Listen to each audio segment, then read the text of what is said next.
नमस्कार। कैसे हैं आप लोग? सब लोग फेंकने में लगे होंगे। नीरज चोपड़ा को गोल्ड मिल गया। आपको मालूम है उसके जो कोच हैं, नाम पता कर लीजिएगा, एकमात्र ऐसे एथलीट हैं जिन्होंने 100 मीटर से अधिक जेवलिन थ्रो किया था। खैर, आज हम उस पर बात नहीं करेंगे। हमारी बात हो रही है कि दूसरा गोल्ड हमारे पास इंडिविजुअल इवेंट में, लेकिन चर्चा जब भी हो रही है हरियाणा का बेटा, तेलंगाना की बेटी, पंजाब के बेटे, पूरे नॉर्थ ईस्ट की बेटी, मणिपुर की ही नहीं नॉर्थ ईस्ट की बेटी, तुम भारत का बेटा क्यों नहीं कह रहे हो भाई? भारत की बेटी क्यों नहीं कह रहे हो? इसी ओलंपिक में एक अमेरिकन एथलीट ने जो पदक जो जीते, उनको और पिछले वाले को मिला के वो अब तक 11 मेडल उनके हो गए। इसी ओलंपिक में ऑस्ट्रेलिया की तैराक एन्ना मैकन ने 7 मेडल जीते। इसी ओलंपिक में हॉकी में बेल्जियम के अलेक्जेंडर हेनरिक ने सर में 6 टाँकों के बावजूद दर्जन भर से अधिक गोल किए।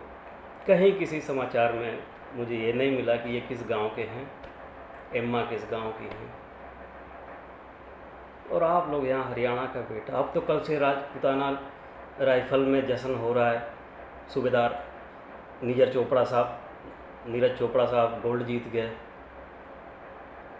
सारे लोग अपने डीपी बदल के नीरज की लगा लिए हैं। नीरज को प्रेसिडेंशियल कमीशन की मांग हो रही है कि उनको लेफ्टिनेंट या कैप्टन बना दिया जाए। जैसे ध्यानचंद जी अपने खेल के बल पे एक सबसे निचली पोस्ट से मेजर तक प्रमोट हुए, तो सूबेदार नीरज ने तो गोल्ड जीत लिया। अब उसके आगे क्या प्रमोशन मिलेगा? अच्छी बात है, ठीक है यार, लेकिन जहाँ का कोई बेटा बेटी नहीं आया, यूपी बिहार बहुत से राज्य ऐसे हैं, तो उनके साथ तुम ऐसा क्यों कर रहे हो? मुझे कोई शिकायत भी नहीं है, सबको हक है, अपना पहला अधिकार है। यही देश है जहाँ कुछ दिन पहले अभी हमने हैशटैग भी देखा था, अहो तिवारी जनेऊधारी, उस चंद्रशेखर आज़ाद के लिए, जिनकी माँ आज़ादी के बाद भी कुछ साल जिंदा रहीं और उनका जीवन दूसरों के घरों से मिले अनाज से चलता था। कुछ काम धाम भी कर दिया करती थी। हम उस मुद्दे पे नहीं जा रहे। मेरी बात है भारत की। भाला फेंक दिया तो राणा प्रताप का वंशज हो गया।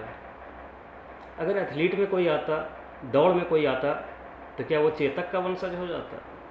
यार इतना गाढ़ा क्यों कर देते हो आप लोग किसी चीज़ को कि आदमी उसी में डूब जाए? थोड़ा हल्का रखना चाहिए कि तैरने उतराने में सुविधा हो।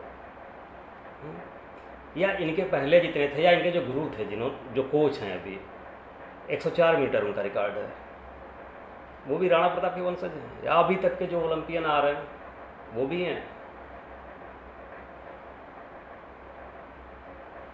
या अंडर 20 का कभी चैम्पियन रहा, बढ़िया रैंकिंग वाला जो पाकिस्तानी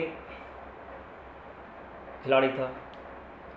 तो हर चीज़ को हम लोग इतना विराट बना देते हैं, आदत है, कहीं कुछ है ही नहीं, जो मिल गया उसी को इतना फैलाओ, फिर वो छितरा के खत्म हो जाए। यहाँ का बेटा वहाँ का बेटा। अभी कल कहीं देख रहा था कि तेलंगाना में अब सानिया मिर्ज़ा को हटा के सिंधु को ब्रांड एम्बेसडर बनाना चाहिए राज्य का। तो ये सब क्या ज़रूरत है यार? जो हो रहा है उसको सहजता से ही चलने दीजिए।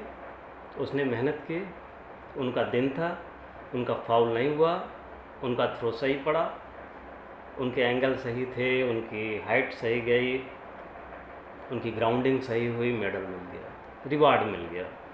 ठीक है, इतना हाइप नहीं होना चाहिए, थोड़ा हल्का रहे। और ये हरियाणा का बेटा, पंजाब का बेटा, तेलंगाना की बेटी, ये नहीं होना चाहिए। मैं अपनी बात ख़त्म करूँगा चंद्रशेखर मिश्र जी की एक कविता के साथ। फूल लिखो कहीं पान लिखो, कहीं गेहूँ लिखो कहीं धान लिखो रे, खेत लिखो खलिहान लिखो, खलिहान के पास किसान लिखो रे।